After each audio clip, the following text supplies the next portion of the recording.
took this show on the road. It's the Thunder Basketball Universe presented by Coop Ale Works, coming to you from Houston. Let's get right to it.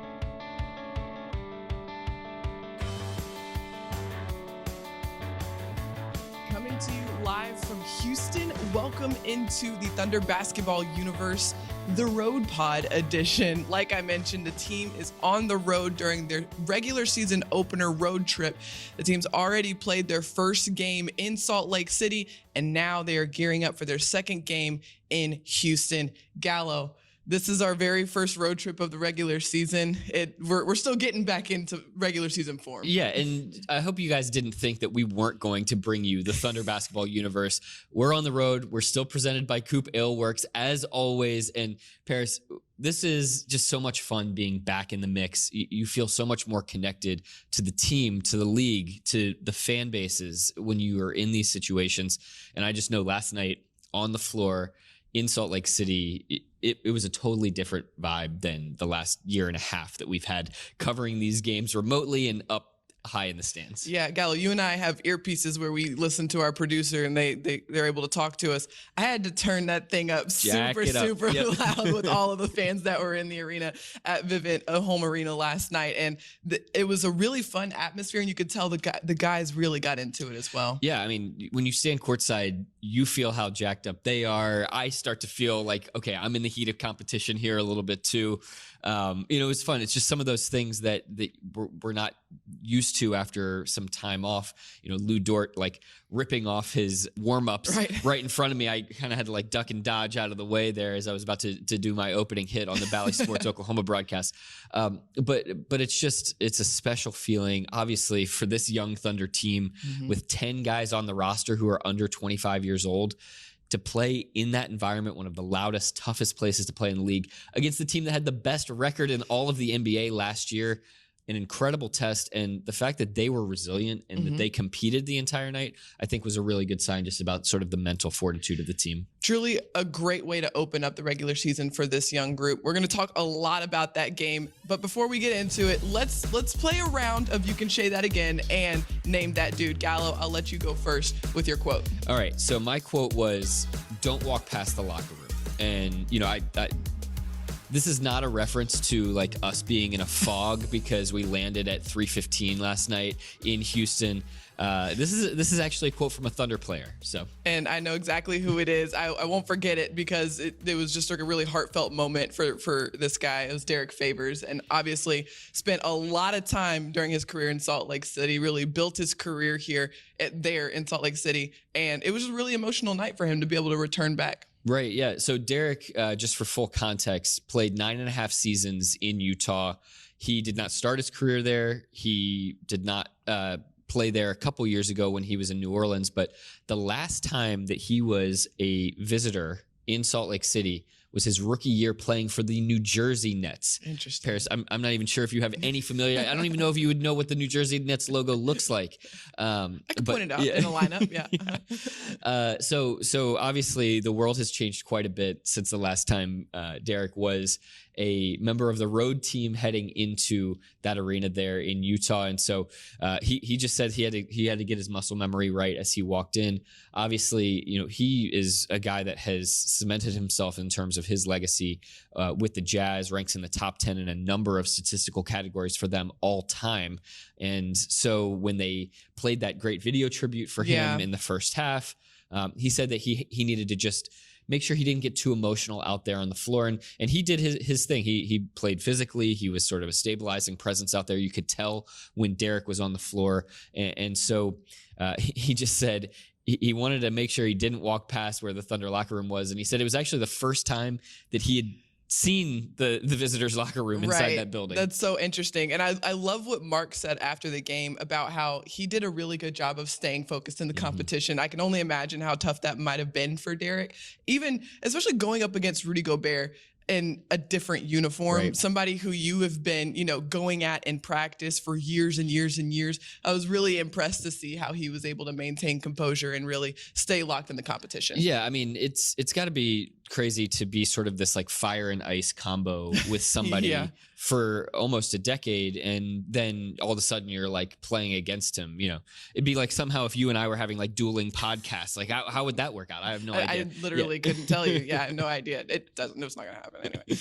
All right, Paris, hit me with your quote. I'm gonna go with, I kind of got the nervousness out during preseason. All right. I think that this is Jeremiah Robinson Earl. That is correct. Okay. Yes. This game is going to get really easy with me and you. Yeah, we need some guests on so that we can really throw some curveballs at these people. Exactly. This is Jeremiah Robinson Earl before the game against Utah. And he was basically just asked, how are you feeling? Obviously, this is your first regular season game. What are your emotions going into it? And he said, this preseason really helped me out a lot, got all of my nervousness out, and his routine didn't change much coming into this regular season opener. And so that really, I think, spoke volumes to what we saw from all 4 of the rookies out there on the floor in that regular season opener. They were able to use that preseason to really get into form and kind of shake off some of any nervousness and get into what it means to play in the NBA. Yeah, and the fact that he wasn't really fazed by the fact that Mark Daigneault played 13 guys last night. I mean, a normal NBA rotation is 9 or 10 guys. JRE was not really in that sort of initial wave of players that came onto the floor. Isaiah Roby was the first sub at that 5 spot. Right. But as the course of the game went on, Mark decided that he wanted to add a little bit of a different wrinkle, and this is something we can continue to talk about here, but just using him as a pick and pop threat. There's a lot of different options on this Thunder roster for that 5 spot, and Jeremiah has shown his versatility and ability to kind of add a little something different in that lineup as well. But in terms of just the poise that all those rookies showed last night, I think of Trey Mann and Josh Giddey out there as well. They didn't seem fazed. I mean, Utah, Gallo, this is my first time experiencing a Utah crowd. They were loud, they were raucous, they were noisy, and you could tell that the rookies, they were composed. They were not overwhelmed. Yeah, and just specifically to Jeremiah, the way that Mark kind of deployed him in that second half was a really interesting wrinkle, and it's, I think, something that for us to put a pin in as we move forward in Jeremiah's career. Basically, Utah was able to play in that drop coverage all night long with Rudy Gobert and Hassan Whiteside, and they were really limiting the Thunder's ability to get to the rim and get clean shots down there. The Thunder wasn't shooting the ball particularly well from behind the three-point line, and so Mark decided we need to be in an offensive situation where all 5 guys on the floor are threats from the three-point line.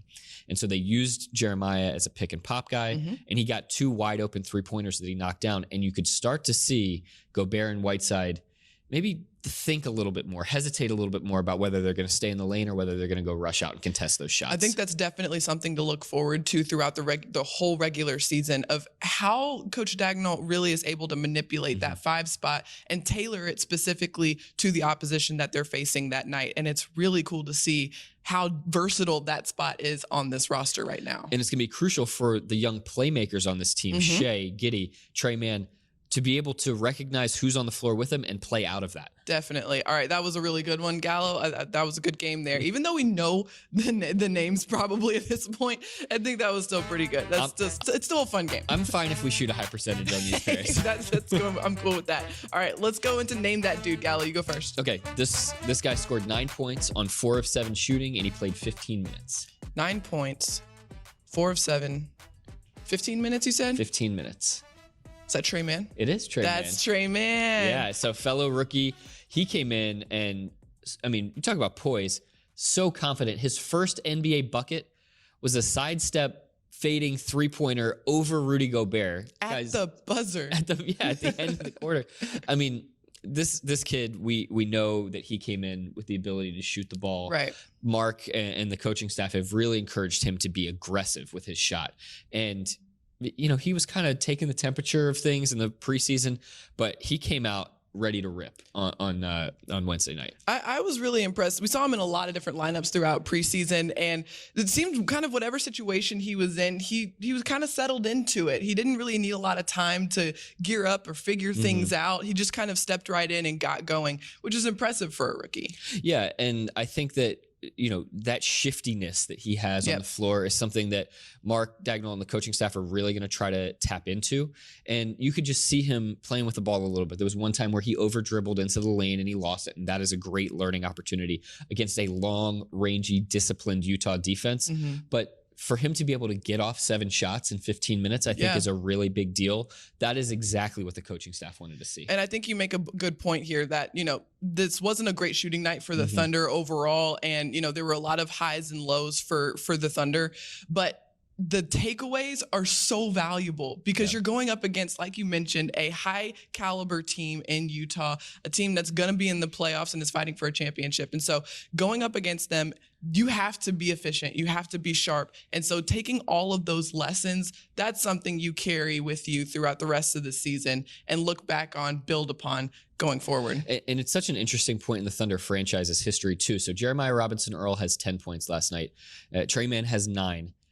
Those rank in the top 5 for the highest scoring outputs for a Thunder rookie in their NBA debut in OKC history. It just goes to show kind of where this organization has been over the last 13 years that it's been here. So many veterans, so many guys that are playing at a high level where rookies weren't necessarily getting thrust into these like high impact roles where the ball was going to be in their hands. This is a totally different situation for the Thunder players, Thunder fans. So embrace all of this. Watch these guys grow in real time. It's actually going to be a lot of fun to watch. And so far, even throughout preseason, Gallo, how much have we seen from these guys in terms of their growth and just seeing Trey Mann go from trying to figure out where he can get his shots to taking those shots and being aggressive. It's really cool to see in real time. Okay, I'm going with my stat line here. Yeah. 7 points, 3 of 5 field goals, also 15 minutes. K-Rich. That's Kenny Hustle. It was so good to see him back out on the floor. And Gallo, you brought this up during preseason, just seeing this group, Kenrich wasn't able to play throughout those 4 preseason games just because he was dealing with a bruised toe. And you mentioned how, you just kind of wondered what it would be like out there with Kenrich out on the floor.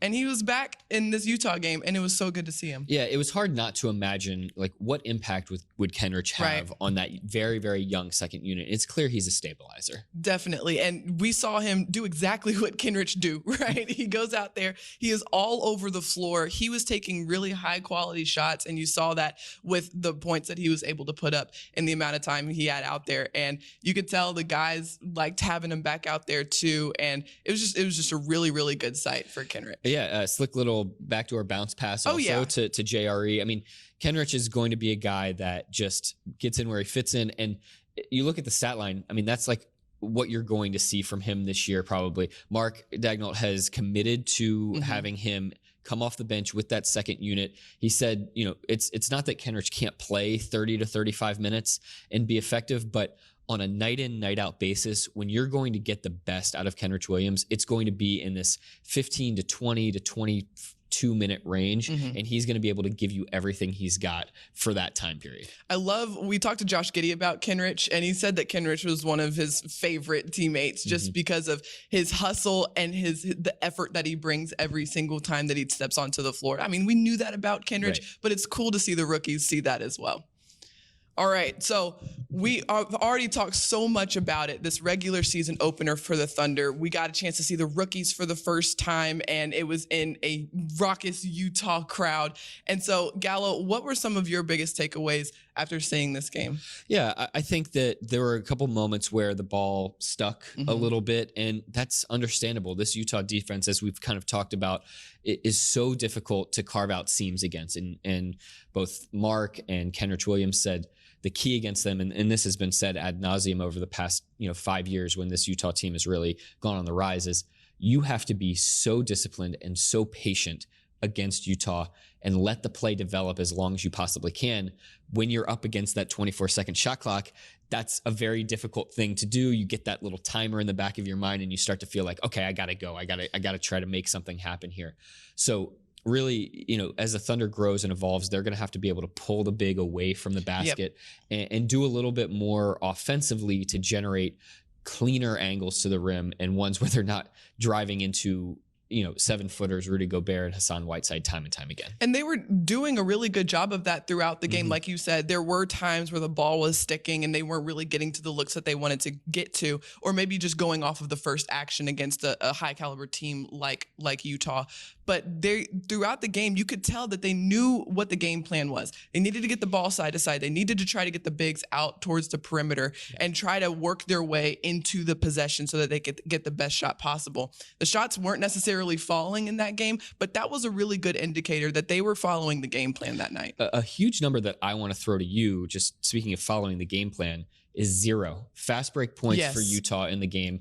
That is unbelievable for a young team laden with so many rookies, so many young guys in that rotation, to not give up anything easy in a road environment that's just begging you to let off the gas for just a second and kind of ease up in transition. Well, there are a lot of factors that go into that. Obviously, Utah is a really good team. They're able to get out on the break and find those shots, especially from the three-point line. That is where they live, out on the break.